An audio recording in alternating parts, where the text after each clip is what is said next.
Hi friends, ഞാൻ തൊല്ലത്താണ്. ഇന്ന് നമ്മളെ G2 വണ്ടിയുടെ ഞാൻ പറഞ്ഞില്ല ലോ ആൻഡ് ടോർക്ക് ഉണ്ടായിരുന്നു. കഴിഞ്ഞ വീഡിയോയിൽ പറഞ്ഞു ലോ ആൻഡ് ടോർക്ക് ഇല്ലായിരുന്നു. അങ്ങനെയാണ് വണ്ടി അടുത്തേക്ക് വന്നത്. സ്റ്റാർട്ടിങ് പ്രശ്നം ലോ ആൻഡ് ടോർക്ക് ഇല്ലായിക. ഒരു 10-15,000 രൂപ വരും കസ്റ്റമർ മുടക്കിയതിന് ശേഷം ആണ് ഈ പ്രശ്നങ്ങളൊക്കെ വീണ്ടും വന്നത്. അപ്പോൾ അത് തീർക്കാൻ നമ്മുടെ അടുത്തേക്ക് വന്നിട്ടുണ്ടായിരുന്നു. അപ്പോൾ നോക്കുക, ഇത് നമ്മൾ ചെയ്തത് ഇതിൽ അവരുണ്ടായിരുന്ന 4 ഡിസ്ക് ക്ലച്ച് പ്ലേറ്റ് കംപ്ലീറ്റ് മാറ്റിയിട്ടോ. ഈ ക്ലച്ച് പ്ലേറ്റിൻ്റെ മൈനസ് എന്താണെന്നുള്ളത് ഞാൻ അടുത്ത വീഡിയോയിൽ വിശദമായിട്ട് പറഞ്ഞുതരാം. ഇപ്പം ഞാൻ വണ്ടി ഓടിച്ചിട്ട് ബാക്കിയുള്ള കാര്യം പറയാം.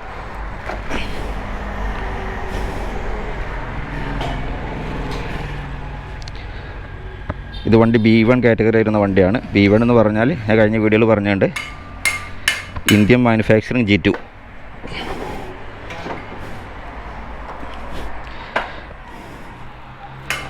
ക്യാമറയിൽ ബാറ്ററി കുറവാണ്, എത്രത്തോളം റെക്കോർഡ് ആവുമെന്ന് അറിയില്ല. ഏതായാലും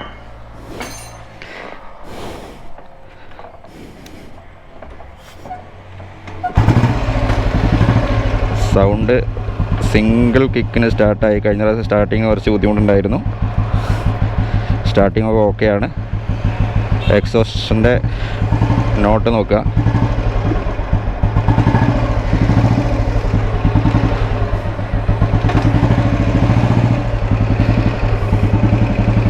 ഇതിന് സ്പീഡോമീറ്റർ വർക്ക് ചെയ്യുന്നില്ല. അത് കസ്റ്റമർ റെഡിയാക്കാൻ പറയാത്തതുകൊണ്ട് ആ വർക്ക് എടുത്തിട്ടില്ല. അപ്പോൾ G2 ഏതാണ് B1 ഏതാണ് എന്നുള്ളതാണ് ആൾക്ക് സംശയം ഉണ്ടായിരുന്നു. G2 68 വരെ 52 മുതൽ എൻ്റെ ഓർമ്മ ശരിയാണെങ്കിൽ 52 മുതൽ 68 വരെ വന്ന വണ്ടിയാണ്, മാനുഫാക്ചറിങ്ങിൻ്റെ വണ്ടിയാണ് G2. കമ്പനി ഇംഗ്ലണ്ട് മാനുഫാക്ചറിങ് വരുന്നതാണ്. അപ്പോൾ 71 reddish company complete shut down ചെയ്തതിന് ശേഷം ഇന്ത്യയിൽ നിന്ന് മാനുഫാക്ചർ ചെയ്ത വണ്ടിയാണ് B1 കേട്ടോ. അതാണ് ഷോർട്ടായിട്ട് എനിക്ക് പറയാനുള്ളത്. അപ്പോൾ 71 ശേഷമുള്ള വണ്ടികൾ നിങ്ങൾ വണ്ടി എടുക്കുന്ന സമയത്ത് G2ൻ്റെ ഏകദേശം ലുക്ക് വൈസ് ഒക്കെ സെയിം ആയിരിക്കാം. പക്ഷേ B1 എന്ന സീരിയൽ നമ്പർ ആയി എഞ്ചിൻ നമ്പർ തുടങ്ങുക, അത് നോക്കിയാൽ മതി കേട്ടോ.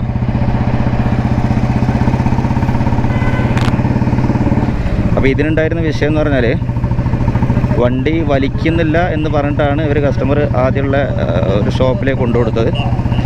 അവർ കറക്റ്റ് ആ 4 ഡിസ്ക് ക്ലച്ച് അസംബ്ലി വാങ്ങി കയറ്റി.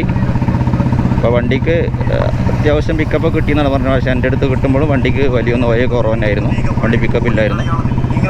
അപ്പോൾ ഞാൻ പിന്നെ രണ്ടാമത് കസ്റ്റമർ നല്ലൊരു പൈസ ചിലവാക്കി വരികയാണല്ലോ, പിന്നെ രണ്ടാമത് ക്ലച്ച് മാറ്റി 4,000 രൂപ പിന്നെ നമ്മൾ മുടക്കണം. അത് കംപ്ലീറ്റ് അസംബ്ലി മാറ്റണം. അപ്പോൾ ഇല്ല ഹബിൽ തന്നെ വെച്ചിട്ട് നമ്മൾ സെറ്റ് ചെയ്താണ് ക്ലച്ച്. അതായത് വലിയ പൈസ ചിലവാകാത്ത രീതിയിൽ നമ്മൾ ലേബർ ചാർജ് വാങ്ങിയാൽ മതിയല്ലോ. വെറുതെ പാർട്സ് വേറെ ഒന്നുകൂടി വാങ്ങിച്ചിട്ട് മറ്റേ ക്ലച്ച് അസംബ്ലി കംപ്ലീറ്റ് വേസ്റ്റ് ആവും. മാത്രമല്ല ഇത് സക്സസ് ആണ്. നോക്കുക, ഈ കാറ്റൊക്കെ സാധാരണ ഞാൻ ടെസ്റ്റ് ചെയ്യുന്ന കാറ്റാണ്. ഈ കാറ്റൊക്കെ വളരെ കൂളായിട്ട് നല്ല സ്പീഡിലാണ് വണ്ടി വലിച്ച് കയറുന്നത്.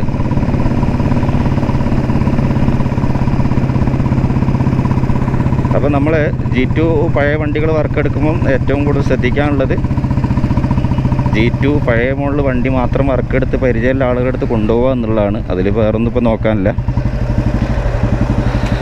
കാരണം പുതിയ ആളുകൾക്ക് എല്ലാം അറിഞ്ഞോളണം എന്നില്ല. കാരണം അതിൻ്റെ വർക്കിങ്ങും കാര്യങ്ങളൊക്കെ 2005 ശേഷം വന്ന് ക്ലച്ച് അസംബ്ലി കംപ്ലീറ്റ് അങ്ങ് അയച്ച് പറ്റി ഇലക്ട്രൻ്റെ ക്ലച്ചൊക്കെ സെറ്റ് ചെയ്യുന്ന ആളുകളുണ്ട്. അപ്പോൾ ഇലക്ട്ര എന്ന് പറഞ്ഞ വാഹനം ക്രാങ്ക് വെയിറ്റിലെ വാഹനങ്ങൾക്ക് പിക്കപ്പ് കുറവാണ് എന്നും ഹൈ സ്പീഡ് കുറവാണ് എന്നുള്ളതിൻ്റെ പോരായ്മ നികത്താൻ വേണ്ടി ഇലക്ട്രോണിക്സിൽ ഇറക്കിയൊരു വണ്ടിയാണ്.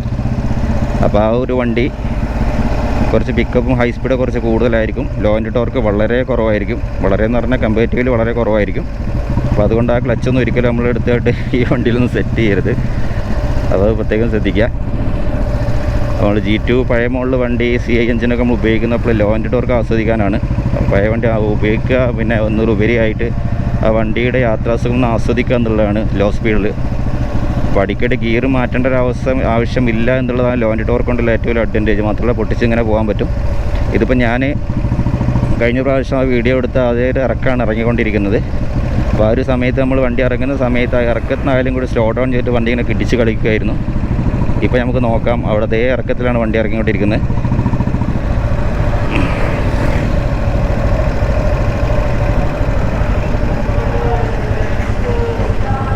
ഇവിടെയാണ് നമ്മളെ സ്പോട്ട് കേട്ടോ. ഞാനത് സ്ലോ ഡൗൺ ചെയ്യുകയാണ്, മാക്സിമം സ്ലോ ഡൗൺ ചെയ്യുകയാണ്. മീറ്റർ ഇല്ലാത്തതുകൊണ്ട് എത്ര സ്പീഡിലാണ് പോകണമെന്ന് എനിക്ക് പറയാൻ പറ്റില്ല. ഇതാ എക്സോസ് നോട്ട് കേൾക്കുന്നുണ്ടോയെന്ന് അറിയില്ല. ഹെൽമെറ്റിൻ്റെ ഉള്ളിലാണ് മൈക്കുള്ളത്, കറക്റ്റ് കിട്ടിക്കോളുന്നുണ്ട്. എന്നാലും വേണ്ടല്ലേ, വണ്ടി ടോപ്പ് ഗിയറിൽ ഏറ്റവും ലോവസ്റ്റ് സ്പീഡിലാണ് ഇപ്പോൾ വണ്ടി പോകുന്നത് കേട്ടോ.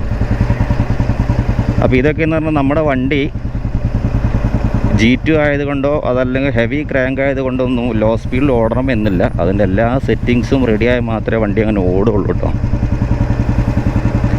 അപ്പോൾ അതറിയാവുന്ന ഒരുപാട് നല്ല വിദഗ്ധരായ മെക്കാനിക്സ് ഉണ്ട്. അവരുടെ അടുത്ത് എത്തിയാൽ തന്നെ നിങ്ങൾക്ക് വണ്ടിയുടെ CI എൻജിൻ എന്ന പഴയ വണ്ടിയുടെ G2 വണ്ടിയുടെ അല്ലെങ്കിൽ B1 വണ്ടിയുടെ ശരിക്കുള്ള പെർഫോമൻസ് പുറത്തെടുത്ത് അവരെ തരുള്ളൂ. കാരണം അവർക്ക് ആ ഒരു പഴയ വണ്ടീനോട് വർക്ക് എടുത്ത് എക്സ്പീരിയൻസ് ഉണ്ടാവുള്ളൂ. ന്യൂജൻ ആളുകളൊക്കെ വെറും തിയറിക്കൽ നോളജ് മാത്രം അറിഞ്ഞുകൊണ്ട് വരുന്ന ആൾക്കാർക്ക് ചിലപ്പോൾ ഇതൊന്ന് കറക്റ്റ് സെറ്റ് ചെയ്യാൻ കഴിഞ്ഞോളൊന്നുമില്ല. കണ്ടില്ലേ ഈ വണ്ടി എത്ര സ്പീഡിലാണ് പോകുന്നത്? എൻ്റെ ഒരു അഭിപ്രായത്തിൽ 25-30 സ്പീഡിലേക്ക് വണ്ടി പോകുന്നത്. ഇപ്പോൾ 25 km/h ടോപ്പ് ഗിയറിൽ വണ്ടി പോകുന്നത്.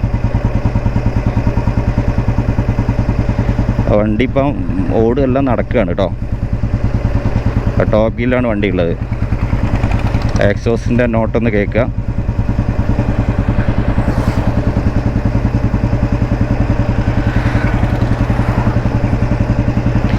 ഇത് എന്താ ഏറ്റവും ലോ സ്പീഡിൽ വണ്ടി നിന്നില്ല എന്ന രീതിയിലാണ് ഇപ്പോൾ വണ്ടി ഉള്ളത്.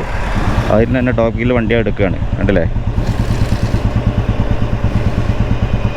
ടോപ്പ് ഗിയറിലാണ് വണ്ടി പോകുന്നത്. വണ്ടി ഇടിക്കാതെ വണ്ടി ഓഫ് ആവുന്നില്ല. വണ്ടി ഇവിടുന്ന് ഗ്രാജുവലി സ്പീഡ് എടുക്കുകയാണ്. ഓക്കെ, അപ്പോൾ ഇതാണ് G2 അതായത് B1. അപ്പോൾ എന്നെ ഏൽപ്പിച്ച വർക്ക് വളരെ വിജയകരമായിട്ട് ഞാൻ പൂർത്തീകരിച്ചിട്ടുണ്ട്.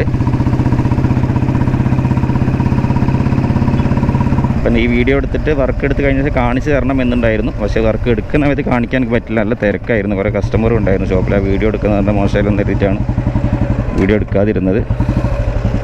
അപ്പോൾ ഇതെന്താണ് ചെയ്തത് എന്നുള്ളത് ഞാൻ അടുത്ത വർക്ക് എടുക്കുന്ന സമയത്ത് നിങ്ങൾ കാണിച്ചു തരാം.